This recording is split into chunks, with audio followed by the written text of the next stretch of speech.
Episode 95, Parenting in a Mixed Faith Marriage with Heidi Allsop. Okay, my friends, I am super excited to talk about today's topic. We're going to be talking about parenting, which is definitely a big thing that comes up with my clients in this mixed faith space. Also, we have kids that grow up, and sometimes we have mixed faith relationships with our kids. So this is definitely something that is such an important thing to talk about. And I'm so excited to have my friend Heidi Allsop here joining us today. I've mentioned before that I was certified as a life coach at the life coach school, and I met Heidi there. She has coached me a couple of times, and she's just amazing. She's just like anytime that she would coach me, I just felt her love and her excitement and just her light. And I'm so excited to introduce Heidi to you. So, Heidi, welcome. We're so glad you're Thank here. you. Thank you so much. That's so sweet. Makes me just emotional before we even start. Thank you for that. Well, that's how I remember I don't remember what I was getting coached on, but when you were coaching me, I was like, she gets me. And Mm. it was just yeah, you're an amazing coach. So, Oh, thank you. you're Thank you. welcome. Well, Well, it's Heidi, easy tell when us, you love it so much. pardon?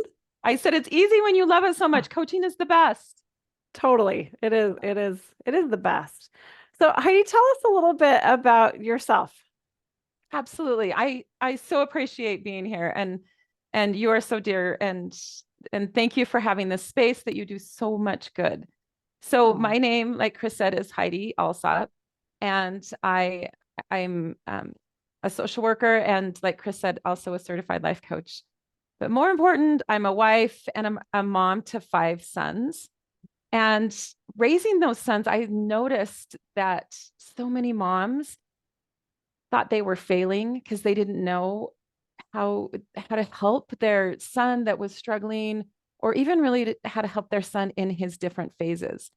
And so, what I have the great opportunity to do now is I help moms save their relationship with their son. I help moms build stronger relationships with their son and move forward so that they can worry less, sleep at night, right? And really enjoy him, because boys are so fun, that we want to enjoy him, but we also want to be an effective mother to him. And so that's sometimes kind of a fine line. So that's what I do. I love it so much and so happy to be able to talk about that with you today. yeah. Well, I've got two awesome sons, and I've got four older brothers, so I love Yeah. that. So here, my one of my first questions that I just thought of, so you focus on sons, but do you feel like raising sons is different than raising daughters? I guess you've never Yeah. raised a daughter. I have really five sons and no daughters. However, I will say having five sons and all of their friends really did. There have been hundreds of girls come through my house, and always in church settings and things, I'm working with the young women, and I have really an affinity for young women, but I love that I can see those young women through the eyes of those boys. Mm. And it does give me a little bit of a different perspective, which sometimes is really helpful and makes it so that it's very easy for me to connect with those girls. But, we love our kids, whether they're boys or girls. Boys have some different things that they have some different emotional phases that they go through. But when it's all said and done, we just love our kids and we want to help them become reach their potential. And sometimes we tell ourselves we don't know what to do and don't know how to do that. And that really, really impedes our ability to connect with them. Can't tell you how many times I've thought like I'm doing a terrible job or I'm a failure or I Mhm. think it's human nature to Yeah. to to think that. Heidi, one of the things that you mentioned is how we have this mothering genius. What does that mean? Tell us all about mothering genius. Yes, that mothering genius that we want. And I think sometimes, especially when our kids are going through a phase, or maybe we perceive that they're struggling, we read all the parenting books, which I love a good parenting book. And then we try those things. And if they fall flat, then we really are quick to blame ourselves. It must be a me problem. because the book, they wouldn't write the book if that wasn't the answer. Yeah. And so then once again, that thought of, I don't know what to do. I don't know. He stopped talking. He's so quiet. I don't know what's going on with him. And all of the I don't knows start rolling through our brain. And that's just a little trigger in our brain that keeps us from figuring it out. It's just like, I don't know. He's just sitting in the basement watching TV or playing Xbox, and I don't know what to do. And that really does keep us from figuring out what to do. So, that motherhood genius is to really start asking yourself different questions. If I did know, what would I think? If I did know, what would I do? How would I feel? And start accepting that you are parenting this child for a reason. Okay, what is it? What is it about me that can connect with him in a way that no one else on planet Earth can do? And so once we start asking ourselves those questions, it's amazing how much wisdom we gain when we ask better questions instead of really just defaulting to the I don't know, which is so easy to not know, right? I think so the training, Heidi and I both received the same training. That was a big thing that anytime we said, I don't know, they're like, that is not like, just get rid of that. Yeah. Get rid of that statement or that thought. And I always think of when we tell ourselves, I don't know, it's kind of like our brain is sitting there and it just puts its feet up on its desk and is like, yeah, I don't Yeah. know, I'm done. And it lets our brain off the Yeah. hook. Yes. And it's crazy when I started being aware of that, of how many times Mm-hmm. um, that was really stopping me because we just kind of give up and we stop Yeah. showing up as the person that we want to be Yeah. when we do that. So Yeah. yeah, I And don't with a know. Yeah, and with a relationship with a child, like with other relationships, we can say, I don't know what to do and put our feet up, and it doesn't impede our life that much. But when you're parenting a child, you can't. Like maybe for an afternoon, you can put your feet up and say, I don't know. He's just who he is. But then he's still there the next day. And you want to find solutions. And so asking yourself better questions will help find solutions. Give us some examples of questions um, that you would offer. Yeah. Well, I love the first question I love is if I did know, okay, if I did know, what would I do? If I did know, what would I think? Another question is we see the behavior, and it's so beneficial and helpful to look at what's behind the behavior. I wonder what's going on that my son is isolating himself with the Xbox for 4 hours a day. I wonder what's going on. And really accessing that curiosity, because then you can get that compassion going, and then you can have frank conversations from a place of compassion instead of going in and nagging or yelling or getting frustrated, because of course the last thing he wants to do is come out of the basement when you're nagging and telling him, how he's impacting every facet of his life. And then another question is, what is the meaning I'm putting behind this behavior? What am I making him be in the basement mean? Am I making it mean he doesn't have good social skills? Am I making it mean he's lazy? What am I making that mean? Just really have some honest conversations with yourself. And it always helps me to write those things down, Yeah. because sometimes when I see them written out, I can just cross them off. I can be like, oh, that thought is actually hindering my relationship with him. And it's not even true. I'm going to cross it off. I'm done thinking it. So those are a few questions, but really trying to take a step back. And what if I did know, what would I do? What's going on with him? What is the meaning I'm putting behind this? Are some good ones. I think it's funny a lot of times when I'm working with a client and they're like, I don't know. And then saying, okay, if you did know, and then all of a sudden they're like, oh, I would totally do this. And Yeah.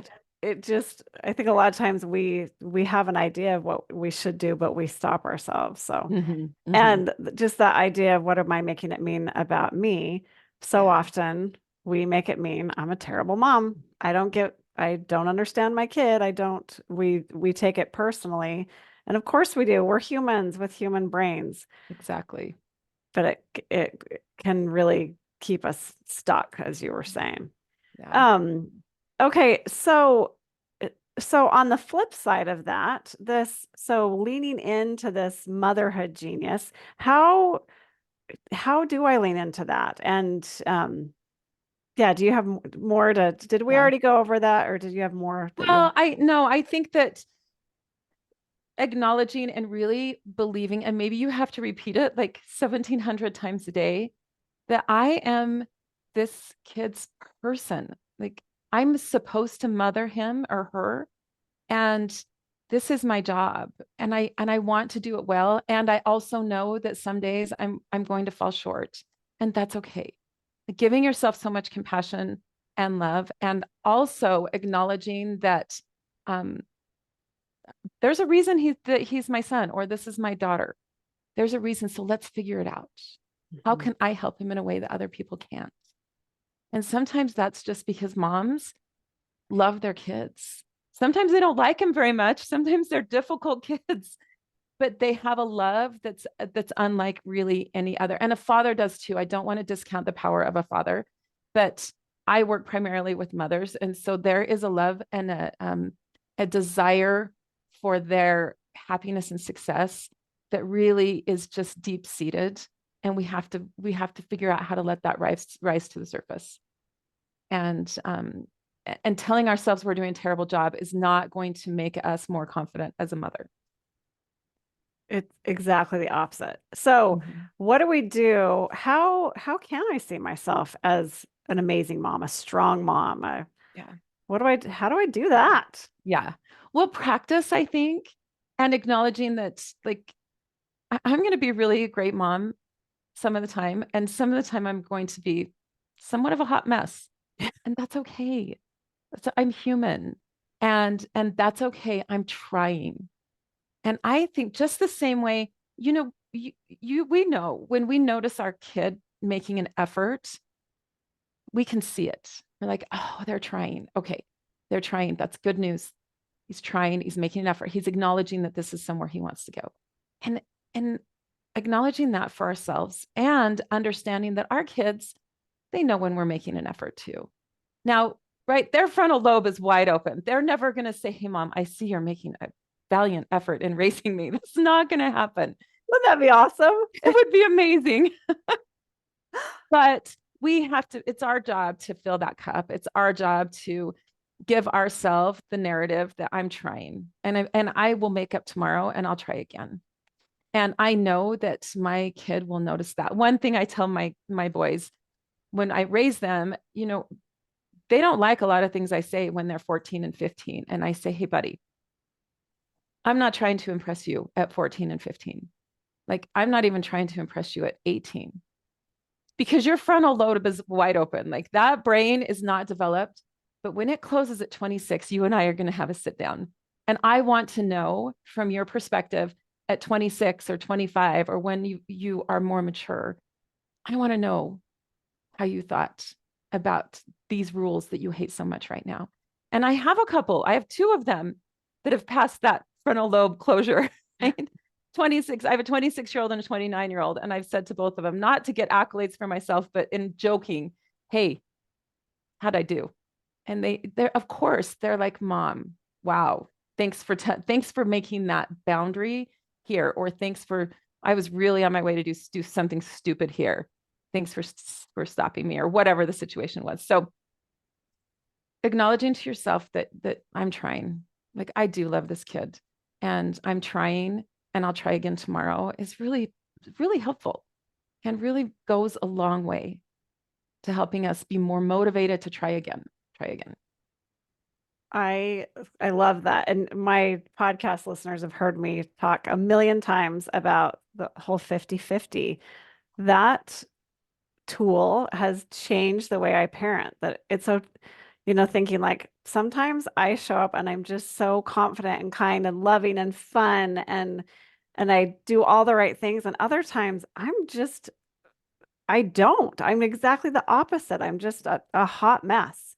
Mm-hmm. And and that it's okay. Mm-hmm. Not that we're lowering, not that we're saying that we don't need to put in the effort as a mom, but just like I mess up all the time and it's totally okay. And coming from that space, then It's like, okay, yep, I'm a human mom. I'm so sorry. I messed up. Let's go back and fix this. I love the grace that that tool gives us of just Yes. Yes. 50-50. Love And I that. think one of the greatest things we can teach our kids, speaking of the 50-50, well, two things is that when things don't go well, nothing's really gone wrong.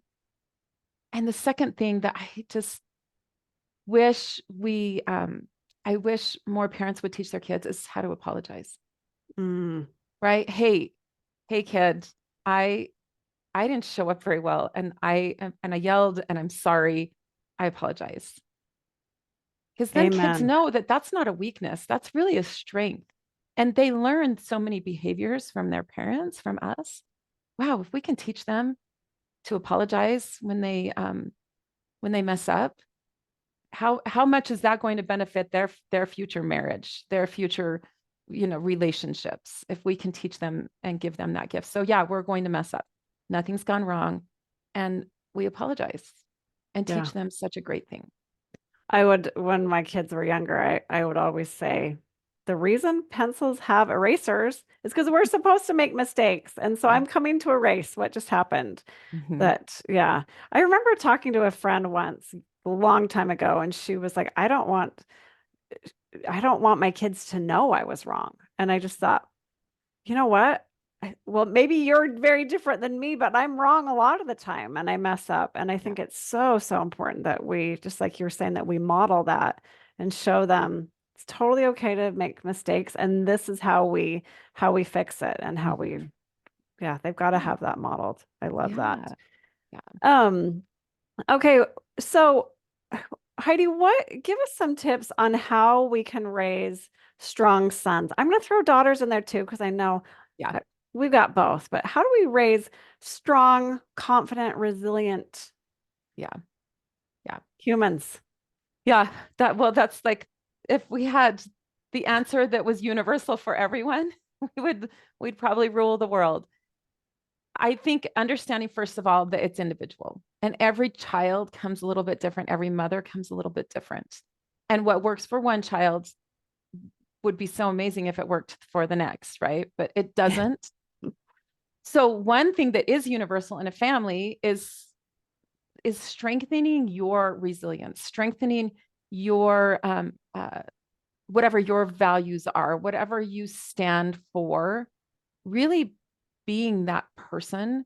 And so that they can see that you're strong, that you have confidence. They know what confidence means because mom exudes confidence. And so they kind of start, it's like a magnet. They start wanting to be more confident because they see mom be confident.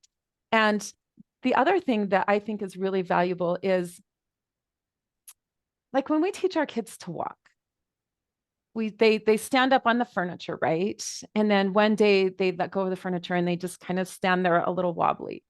And we cheer for them and we're like, "Yay, good job. This is amazing." And then they take a step. We're like, "Oh my goodness, he took a step. It's so cute. It's so darling." And he falls down. And it would never dawn on us to be like, "Oh my gosh, you're so stupid. Why did you fall down? Like, you're never going to walk. I just don't think you're ever going to walk. Stop trying." It would never cross our mind, right? We're like, "Oh, get up. You got this. Let's do it again." We hold the toy out and, maybe they take two steps and then let's try again tomorrow. This is so fun. And we encourage them. We know that they will walk most of the time, right? I understand that there are extenuating circumstances, and I'm just speaking for the norm that probably they're going to walk, and we just know they are. And so we just keep telling them, it's okay, you'll get it tomorrow, or however that goes. I like to think about that as they grow older. And if we can show confidence in them and not panic at every mishap that they make, but we can say, "Hey, you got this. I just know you're going to do it. I just really, you got this. And I'm here to support you and I'm here to help you. And you're going to fall down and that's okay. We're not going to panic, but you've got this." They lean on that. They hold on to your confidence in them while they're building their own. And that goes for everything. That goes for resilience and confidence and security. They kind of borrow it from you while they're figuring it out. So you want to make sure that you're exuding that confidence in them. Hey, buddy, I know you're struggling right now, but I just know you're going to figure this out. Is there anything I can do to help you? You know, helping them know that you have confidence and really kind of expect them to move forward and figure it out does so much for them. Because if mom believes I can, I must be able to. Yeah. So I that's, love that. yeah, those are just a few things that we kind of start out with that, hey, this is how you help your kid want to be better. It's like you're reaching out and grabbing them and just kind of pulling them along slowly so Yeah. they can learn. Also, when you were talking, I was thinking about going back to that walking analogy. We totally expect our kids to fall and to have when they're Yes. learning to walk. Like that's just it, and it's kind of adorable. Their cute little behinds are about 8 inches off the ground and they just Yeah. plop down. But then when they're growing up, all of a sudden we think they shouldn't make mistakes and they shouldn't fall. And and then we make it mean something about us that there we go, I'm a failure, I'm a terrible mom.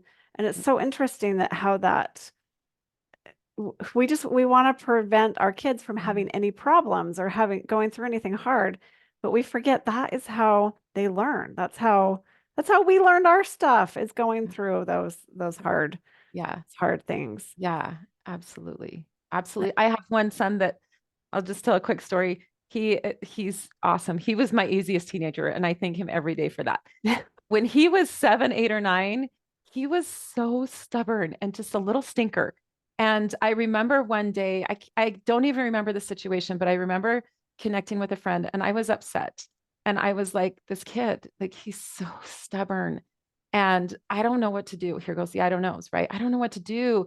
He's so stubborn. And she said the most valuable thing to me at the time. She says, Heidi, what if he needs that very quality for whatever life holds for him? What if he needs that stubbornness as he grows in whatever his profession is or whatever life has in store?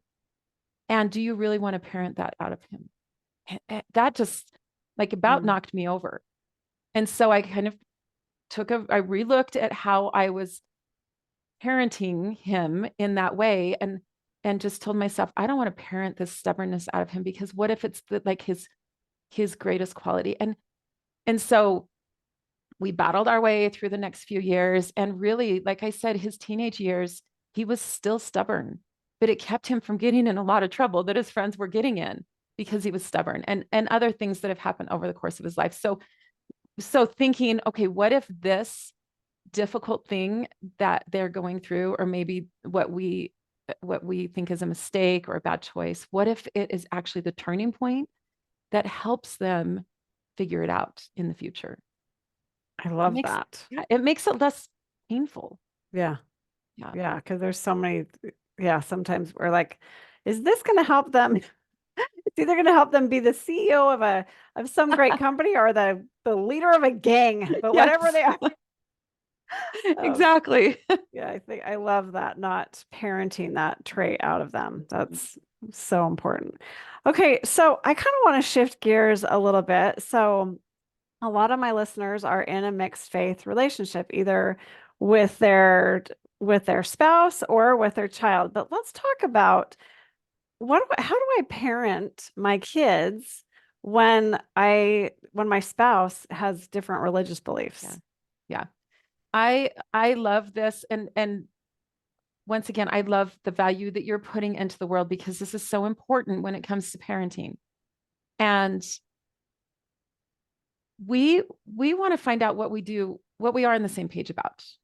Like, okay, maybe going to church on Sunday looks different and we have different views there, but what do we have in common when it comes to what we want our kids to know and think and do and feel by the time they leave our nest at 18 or whenever they leave?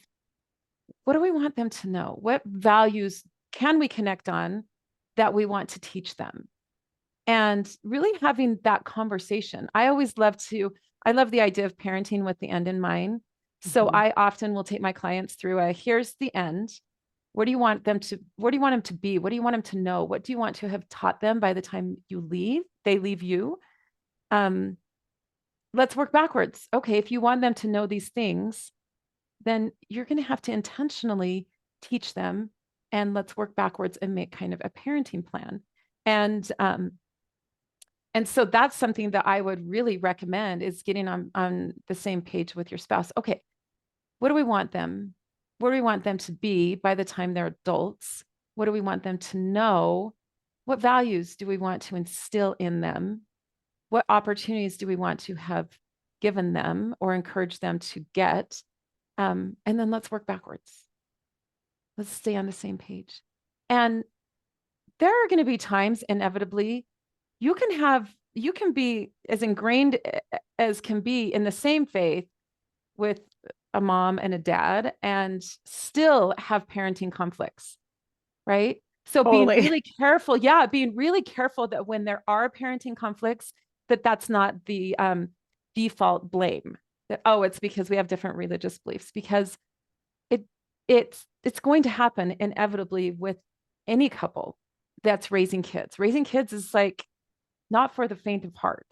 And so there will be disagreements, there will be disalignment, and understanding that that's normal for any relationship. Now, what can we come together on? What do we see eye to eye on? And then parent from those points.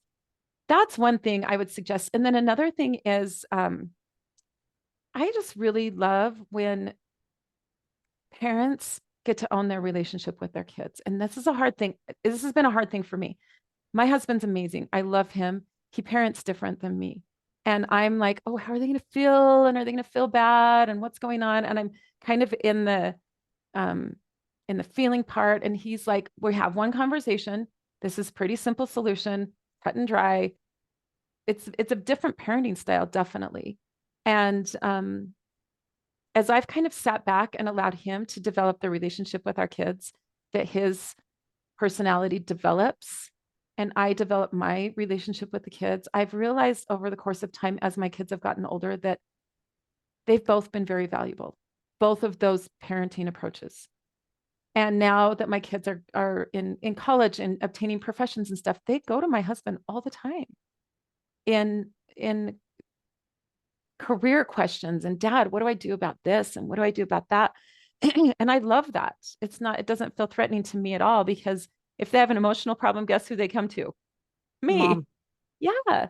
So it's okay. It's okay. And if if I step in and I'm like, hey, husband, you're being way too hard on the kids. You've got to stop, which I've done before. And I regret some of those times I should not have done that. And luckily he's secure enough to say, hey, Heidi, I really think this is important. And I've learned the value of his approach over the course of time and how much that has helped our kids, especially our sons, as they've looked to him for, life is not kind. Life is not going to coddle our kids.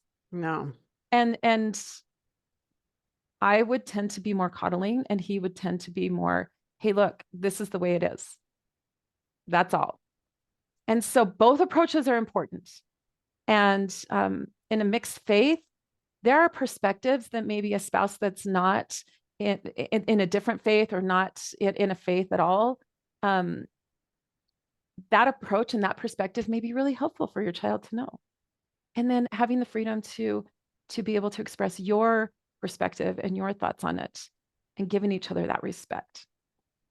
I Does that answer your question? Is that Yes, helpful? yeah, I think that's great.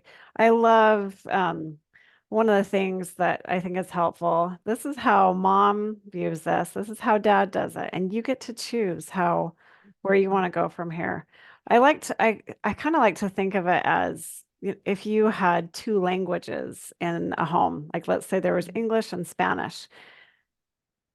Though when a child is learning two different languages, that can help them to, they become bilingual and that it can help develop their brain and help them in so many different situations. And I think a lot of times people see this as a detriment to their kids, but Mm-hmm. actually having those two different perspectives can be a beautiful thing, a skill that a lot of people don't have that that can sometimes that brings me comfort. Other times it's just really hard, Yeah. but sometimes that can Yeah. be helpful. Yeah. And parenting alone is hard because we want our kids to go down a certain path. Yeah. And when they don't, then we put all sorts of meaning and lifetime consequences behind it and rejection, Yeah. right? We feel like if they're rejecting my path or my faith, then they're rejecting me. And we want to be really, really careful with that because that's going to bring so much more emotion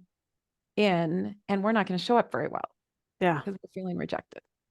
That I think that's a great segue into the next thing I wanted to talk about. So I think a big worry that a lot of people in this space have is, okay, my spouse left, what's going to happen to our kids? Mhm. And in my personal situation, all three of my kids are they want nothing to do with Mhm. religion. And so give us some tips. Well, give us some tips on that. And I'm going to pause for just a second. What you just said about they're rejecting me, that was Yeah. definitely something that I dealt with. And I had to be very clear and to say, like, okay, they don't like this, and this about the church. And they love me. And that took a lot of work, but it was work very worth doing because it Mhm. was just getting very clear on my kids adore me Yes. sometimes, about half the time. Yeah. Which is as good as they can do, Yeah. right? Yeah. But they don't want to have anything to do with the church. Do they want to have stuff to do with me? Absolutely. Yeah. But yeah, so I think that is a very important Mhm. Yeah. thing to distinguish. Yes. Yeah. And Okay. separating that's going to help you feel better so that you show up and they're knowing who you are so they can adore you. You're not going small because you're feeling rejected. Yeah. Okay. So my first thought is under every circumstance, save the relationship, right? Save the relationship is always going to be the most important thing. So if they're rejecting your faith and you're feeling rejected, your automatic instinct is to kind of reject them. And we want to make sure that there's connection, the connection. And that there are, I think we always think connecting is like the big things, like let's go on the big trip or the date night or whatever the big things are. But I just really believe that the connection comes through the little things. And it's looking them in the eye when you're talking to them and know that they want to know they're being seen, that their opinion, whether you agree with it or not, is that you see it, that you see them and you see. So looking them in the eye is so good. Putting the phone down when they're in the room so Mhm. they know that they're more important than whatever's happening on the phone. That's that's one I have to consciously think about is okay, he's in the room, I just put my phone down. And like 16-year-olds are not notorious for conversation starters. Like sometimes it's really painful. I'm question, we're laughing, we're trying. And sometimes almost always, it would be easier to pick up the phone and just scroll and he's scrolling. But if we want to connect, if we want to save that relationship, we have to do those little things. And it doesn't come natural to them because back to the frontal lobe, like they're not going to wake up and say, just really, I have some tools to save this relationship. Like, that's never going to happen. So we have to gain those tools to save the relationship. And I think in the show notes, you're going to connect or put a link to, I do have 8 things that are simple things, but very profound things that we can do to connect with our kids. But saving the relationship is the most important thing. If they're not doing the things you want them to do, leaving the faith that is so sacred and important to you, save the relationship. Do that very first.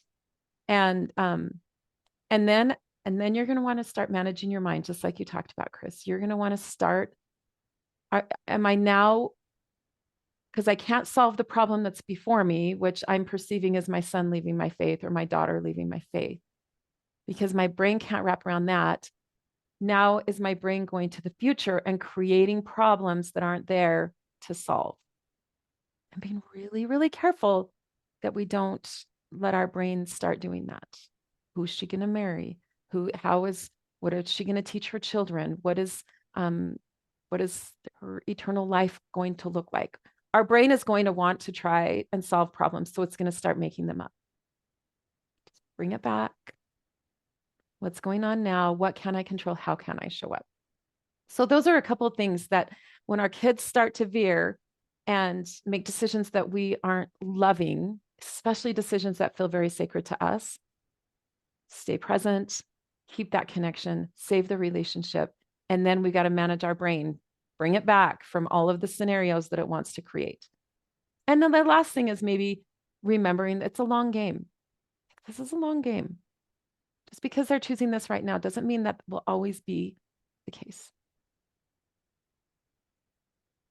Those are great. I love all of those.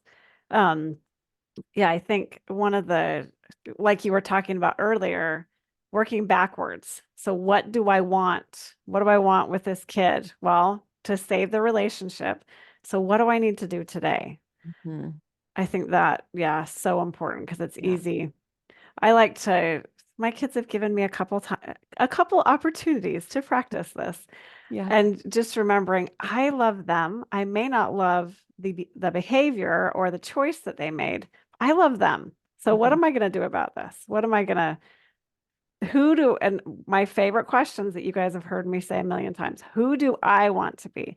How do I want to show up right now so I can save Yeah. this relationship? Another thing that I think that just made me think of this is we have this idea that we want to save the relationship.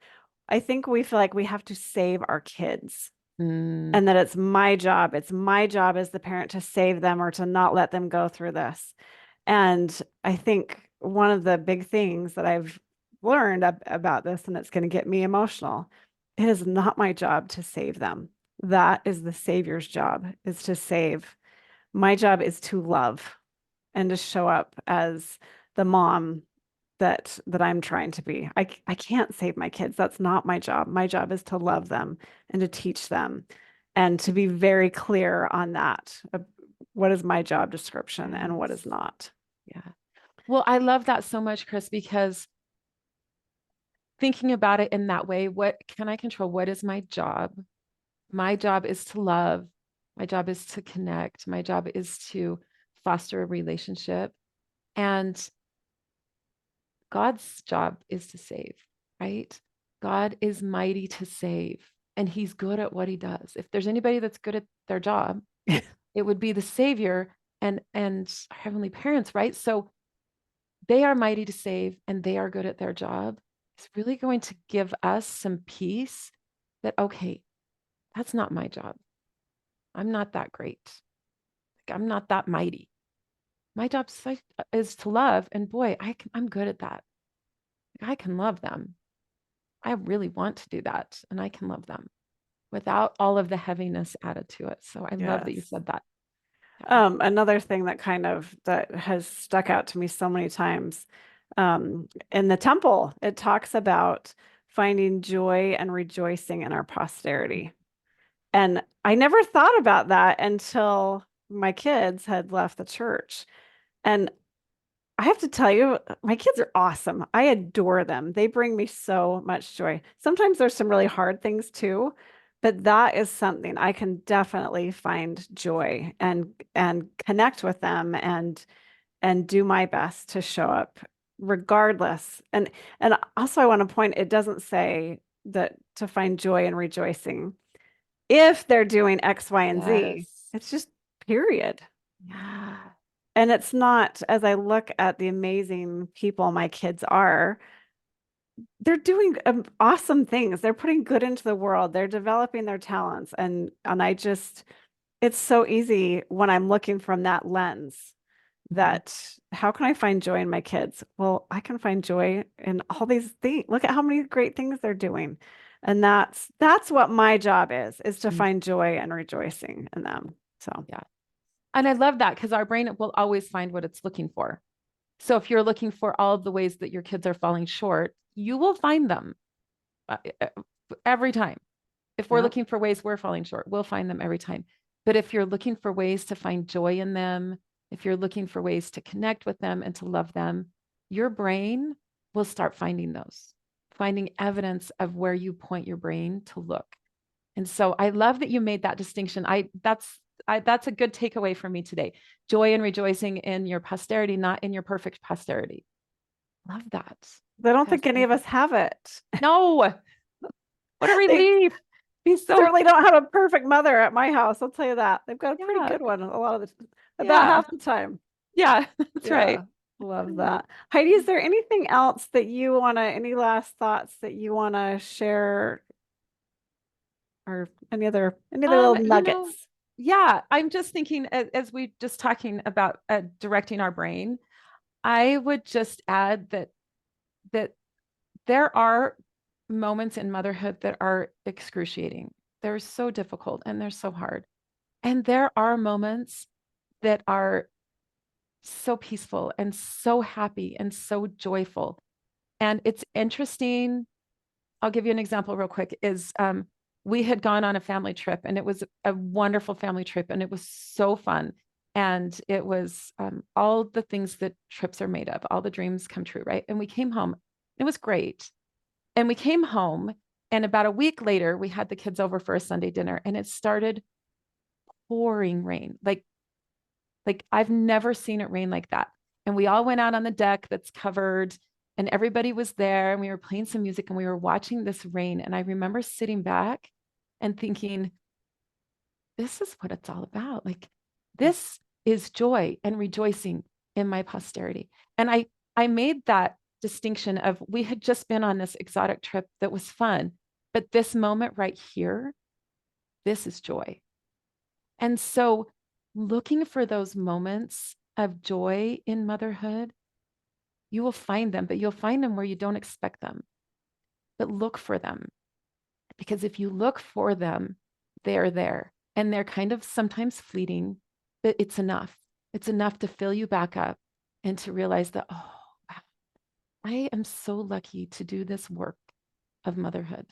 And let's go to the next thing and we can handle this thing and direct your brain to find those moments and you will find them.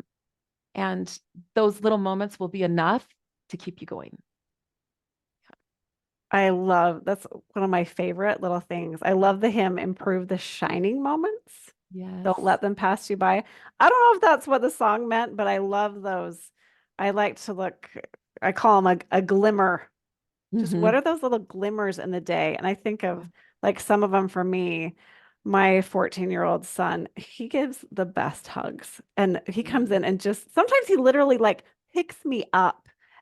And I'm just like, oh, this is the best. Just that, even if it's just 10 seconds, Mm-hmm. just focusing, being very present and focusing on those, yeah, those little shining moments, those glimmers in your day that, Yeah. yeah, I love that. Yeah. Such a great reminder, Heidi. Yeah. Okay, Heidi, if people, I know people are going to want to find out more about you, where can Oh, people find you? I am so easy to find.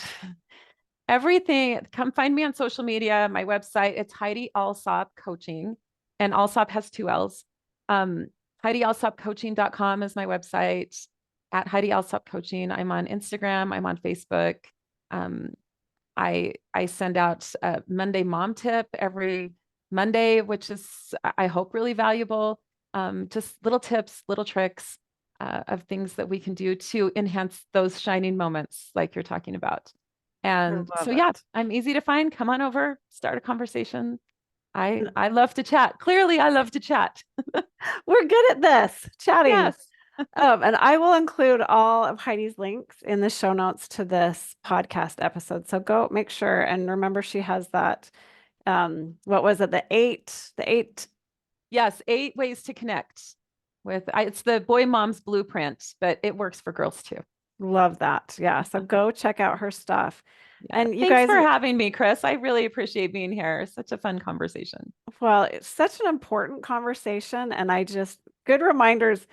I mean, this is stuff that you and I both coach people on every single day, and we still need these reminders that Hmm. those little things. So Heidi, you're just wonderful, and I so appreciate you being here today, and I'm sure that my listeners are were able to get a lot of great little nuggets to make life a little better with their kids. And we just want to thank you for being here. And you guys, that's Thank you. everything we have for you today. Make a great week and mwah, Thanks, Chris. bet.